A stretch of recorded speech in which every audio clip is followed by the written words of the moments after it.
ഒരു തണുത്ത കാറ്റ് വീശുമ്പോൾ തൊട്ടടുത്ത് നിൽക്കുന്ന വരുണിന്റെ സാമീപ്യം മാനസിക്ക് അറിയാൻ സാധിക്കുന്നുണ്ടായിരുന്നു. അവൻ ആ ഒരു നിമിഷം തന്നെ പിന്നിൽ നിന്നും മാനസിയെ ചേർത്ത് പിടിച്ചു. മാനസിയുടെ ഇരു കൈകളും വരുണിന്റെ കൈകളോട് ചേർത്ത് പിടിച്ച് അവളുടെ കഴുത്തിനും തോളിനുമിടയിൽ വരുണിന്റെ താടിയിൽ വെച്ച് നിശബ്ദമായി കിടക്കുന്ന ആ ഒരു പുഴയരികിലേക്ക് നോക്കി നിന്നു രണ്ടുപേരും. അപ്പോൾ ഏകദേശം 6 മണി കഴിഞ്ഞിരുന്നു. സമയം വൈകുന്തോറും ഇരുട്ടായി തുടങ്ങിയിരിക്കുന്നു.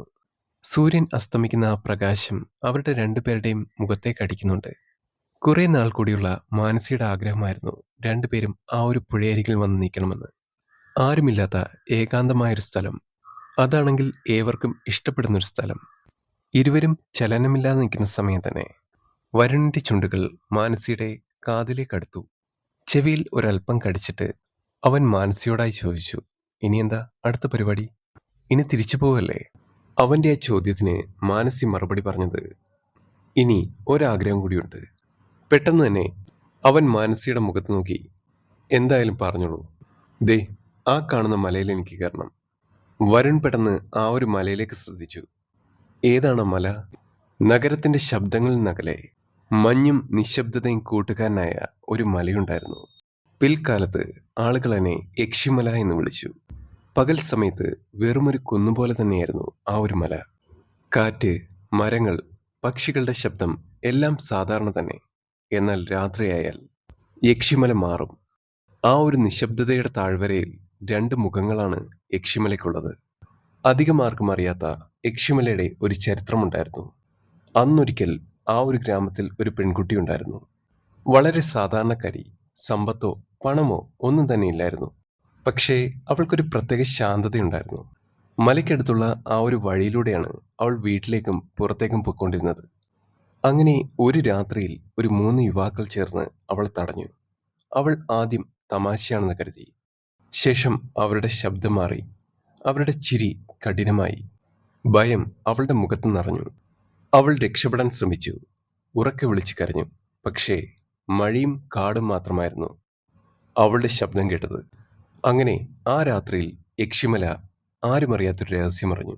3 പേരുടെ പൈശാചികമായ പ്രവൃത്തിയിൽ കൊല്ലപ്പെട്ടത് ആ ഒരു സാധു പെൺകുട്ടിയായിരുന്നു. അവളുടെ മൃതശരീരം അവരാ കാട്ടിലുപേക്ഷിച്ചു. ആരും അന്വേഷിച്ചില്ല, ആരും തിരക്കിയില്ല. പിൽക്കാലത്ത് ഓരോരുത്തരും പറയാൻ തുടങ്ങി, അവൾ മരിച്ചത് ശാപത്തോടെയാണ്. വേദനയുടെയും ഭയത്തോടെയും ആ ഒരു ആത്മാവ് ഒരിക്കലും ശാന്തിയിലേക്ക് പോകില്ല എന്ന് അവർ തന്നെ പറഞ്ഞു. അങ്ങനെ ദിവസങ്ങൾ കഴിഞ്ഞപ്പോൾ ആ ഒരു മലയ്ക്ക് മാറ്റങ്ങൾ വന്നു തുടങ്ങി. രാത്രികാലങ്ങളിൽ കാറ്റിന് പോലും വേറൊരു ശബ്ദം.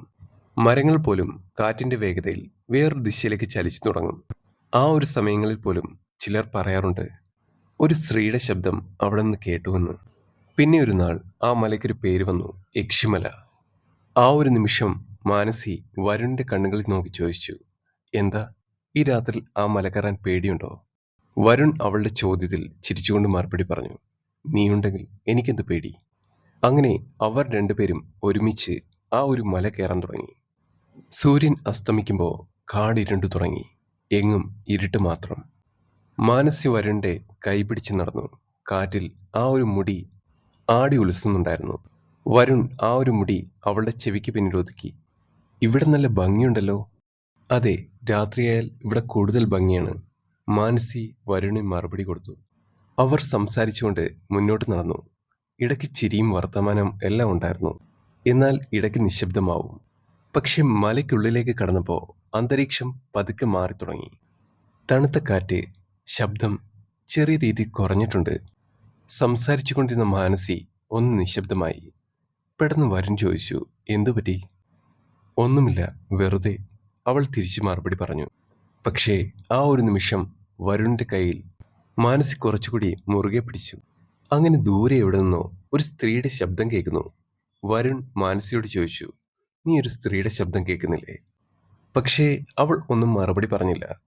അവൾ ആ ഒരു സമയത്ത് മനസ്സിലാക്കിയിരിക്കുന്നു, ഇത് വെറും ഒരു മലയല്ല, കെട്ടുകഥകൾ കൊണ്ട് മറ്റാരോ പറഞ്ഞു വിശ്വസിപ്പിച്ച ഒരു യക്ഷിമല തന്നെയാണെന്ന്.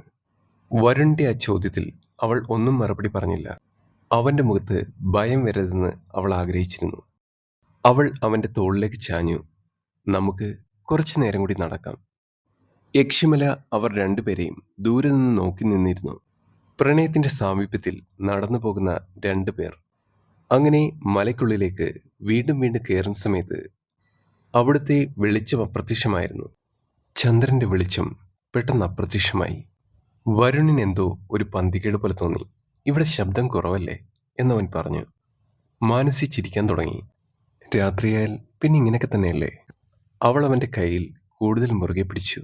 അത് പ്രണയത്തിന്റെ ഒരു സ്പർശനമായിരുന്നു. പക്ഷെ അതിനുള്ളിൽ ഒരു ചെറിയ പേടിയും ഒളിഞ്ഞിരുന്നു. വരുണിന്റെ ചെറിയ ചെറിയ ഭയം കണ്ട് മാനസി അവന്റെ കണ്ണിലേക്ക് നോക്കി. എന്താ, വീണ്ടും പേടി തോന്നുന്നുണ്ടോ? പെട്ടെന്നവൻ അവളെ നോക്കിയൊന്ന് പുഞ്ചിരിച്ചു. അവളുടെ നെറ്റിത്തടത്തിൽ വരുണിന്റെ ചുണ്ടുകൾ പതിഞ്ഞു. ആ നിമിഷം മാനസിയുടെ കെട്ടുമുടിയിൽ അവൻ മുറുകെ പിടിച്ചു. ഞാൻ മുൻപ് പറഞ്ഞതുപോലെ തന്നെ നീ ഉള്ളപ്പോ എനിക്ക് ഭയപ്പെടേണ്ട ഒരു കാര്യമില്ല. അവർ വീണ്ടും മുന്നോട്ട് നടന്നു. വഴിയരികിൽ ഒരു വലിയ കല്ല്. അതിന് ചുറ്റും വെള്ള നിറത്തിലുള്ള എന്തോ മറ്റോ. മാനസിക്ക് എന്തോ പോലെ തോന്നി. വരുണിന് ആ നിമിഷവും ഒന്നും മനസ്സിലായില്ല. പക്ഷേ ഒരു കാര്യം അവന് ഉറപ്പായിരുന്നു. തങ്ങളെ ആരോ ശ്രദ്ധിക്കുന്നുണ്ട്, ആരോ വീക്ഷിക്കുന്നുണ്ട്. മാനസി അവന്റെ നെഞ്ചിലേക്ക് ചാഞ്ഞു. നമുക്ക് കുറച്ചു നേരം ഇവിടെ ഇരുന്നാലോ? അവർ കല്ലിനരികിലിരുന്നു. കാറ്റ് മന്ദം പോലെ വീശി. ആ ഒരു നിമിഷം ഭയം പോലും പ്രണയത്തിന്റെ ഭാഗമായി തീർന്നു. ആ ഒരു നിമിഷം രണ്ടുപേരും ആ ഒരു പാറപ്പുറത്തിരുന്ന് ഉള്ളിലേക്ക് നോക്കിയിരുന്നു. വരുണിന്റെ കൈകൾ മെല്ലെ മെല്ലെ മാനസിയുടെ കഴുത്തിൽ സ്പർശിച്ച് ആ മുടിയിടങ്ങളിലേക്ക് അവന്റെ വിരലുകൾ മൃദുവായി സ്പർശിച്ചു. ആ നിമിഷം ആ തണുത്ത കാറ്റിൽ ഒരു ഉറക്കം എന്ന പോലെ മാനസി വീണ്ടും അവന്റെ നെഞ്ചിലേക്ക് ചാഞ്ഞു. അത്രയും ദൂരം മല കയറി വന്നതുകൊണ്ട് തന്നെ അതിന്റെ ക്ഷീണവും ദാഹവും മാനസി അനുഭവിക്കുന്നുണ്ടായിരുന്നു. അവൾ മെല്ലെ മെല്ലെ വരുണിന്റെ നെഞ്ചിൽ നിന്നും നേരെ മടിയിലേക്ക് ചാഞ്ഞു. ആ ഒരു രാത്രിയിൽ, ആ ഒരു ഇരുട്ടിൽ വരുണിന്റെ മടിയിൽ കിടക്കുന്ന സമയത്ത് അവൻ വീണ്ടും വീണ്ടും അവളുടെ മുടിയിണകളിലേക്ക് അവന്റെ വിരലോടിച്ചു. ആ സമയം കാർമേഘങ്ങൾക്കിടയിൽ മറഞ്ഞുപോയ ചന്ദ്രൻ അവരുടെ ആ കാഴ്ച കാണാൻ ആകാശത്ത് വീണ്ടും നിലാവ് പോലെ പ്രത്യക്ഷനായി. ചെറിയ മൂടൽമഞ്ഞും തണുത്ത കാറ്റും നിലാവിന്റെ വെട്ടവും പാറപ്പുറത്തിരിക്കുന്ന വരുണും മാനസിയും. അതുവരെ അറിയാത്ത യക്ഷിമലയുടെ വേറൊരു സാമീപ്യം വരുണും മാനസിയും അന്നത്തെ രാത്രിയിൽ അറിഞ്ഞു. പെട്ടെന്ന് മാനസി വരുണിനോട് ചോദിച്ചു, എന്നെ ഒന്ന് മുറുകെ കെട്ടിപ്പിടിക്കാമോ? അവരുടെ പ്രണയത്തിന്റെ സൂചകമായി ആ നിമിഷം ഒരു ചിത്രശലഭം അതിന് ചുറ്റും പാറി പറക്കുന്നുണ്ടായിരുന്നു. ഇവിടെ നിൽക്കുമ്പോൾ സമയം പോകാതെ ഇരുന്നെങ്കിൽ എന്ന് തോന്നുന്നു, മാനസി വരുണിനോടായി പറഞ്ഞു. അവൾ മുഖം ഉയർത്തി അവനെ ഒന്ന് നോക്കി. കണ്ണുകൾ തമ്മിൽ കൂടിക്കഴിയുമ്പോൾ ചുറ്റുമുള്ളതെല്ലാം അകന്നു പോയതുപോലെ. വരുൺ വീണ്ടും മാനസിയുടെ കവിളിൽ ഒരു ചുംബനം നൽകി. ആ നിമിഷം അവൾ അവനെ നോക്കിയൊന്ന് ചിരിച്ചു. നീ ഉണ്ടെങ്കിൽ എനിക്ക് മറ്റൊന്നും വേണ്ട. മലയുടെ തണുപ്പും ഹൃദയത്തിന്റെ ചൂടും ഒരുമിച്ച് ചേർന്നൊരു പ്രണയം. ആ നിമിഷം വരുൺ വീണ്ടും മാനസിയെ വാരിപ്പുണർന്നു. അവർ തമ്മിലുള്ള ആലിംഗനത്തിന്റെ ആഴം കൂടിക്കൂടി വന്നു. അപ്പോൾ ദൂരെ ഒരിടത്ത് ഒരു ഇല പോലും അനങ്ങാതെ ഒരു സ്ത്രീ അവരെ നോക്കി നിൽക്കുന്നുണ്ടായിരുന്നു. അവളുടെ മുഖത്ത് വേദനയില്ലായിരുന്നു, കോപവും ഇല്ലായിരുന്നു. അവൾ കുറച്ചുനേരം അവരെ അങ്ങനെ നോക്കി നിന്നു. വരുണിന്റെ ആലിംഗനത്തിൽ മാനസിക്ക് ഒരു കുളിരോടൊപ്പം ചെറിയൊരു ആശ്വാസം തോന്നി. മാനസിയുടെ ആ ചോദ്യത്തിൽ വരുണിന്റെ മുഖത്ത് വീണ്ടും ഒരു പുഞ്ചിരി വീണു. സമയം അപ്പോൾ 12 മണി കഴിഞ്ഞിരുന്നു. ഇത്രയും ഇരുട്ടായൊരു നേരത്ത്, ഈ ഒരു സമയത്ത് രണ്ടുപേരും അങ്ങനെ ഒരിക്കലും ഇരുന്നിട്ടില്ലായിരുന്നു. അതുകൊണ്ട് തന്നെ രണ്ടുപേർക്കും അതൊരു മറ്റൊരു എക്സ്പീരിയൻസ് ആയിട്ട് തോന്നി. സമയം ഏറെ വൈകിയപ്പോൾ അവർ രണ്ടുപേരും ആ മലയിടുക്കിൽ നിന്ന് എഴുന്നേറ്റു. പതുക്കെ താഴേക്ക് നടന്നു. അവർ മെല്ലെ മെല്ലെ താഴേക്ക് ഇറങ്ങുന്ന സമയത്തും മലയുടെ മുകളിൽ നിന്നും ആരോ അവരെ വിളിക്കുന്നത് പോലെ, അവരെ വീണ്ടും വീണ്ടും എന്തോ ഒന്ന് ആകർഷിക്കുന്നത് പോലെ. പ്രണയത്തിന്റെ അഗാധമായ നിമിഷത്തിൽ വരുണും മാനസിയും കൈകൾ ചേർത്ത് പിടിച്ച് താഴേക്ക് നടന്നു. അങ്ങനെ യക്ഷിമല എന്ന കഥയ്ക്ക് ഒരു അവസാനം വന്നിരിക്കുന്നു. ഈ ഒരു കഥ ഇവിടെ അവസാനിക്കുകയാണ്. അതുപോലെ ഇതൊരു സാങ്കല്പിക കഥ മാത്രമാണ്. എൻ്റെ കഥ ഇതുവരെ കേട്ടിരുന്ന നിങ്ങൾക്കേവർക്കും നന്ദി.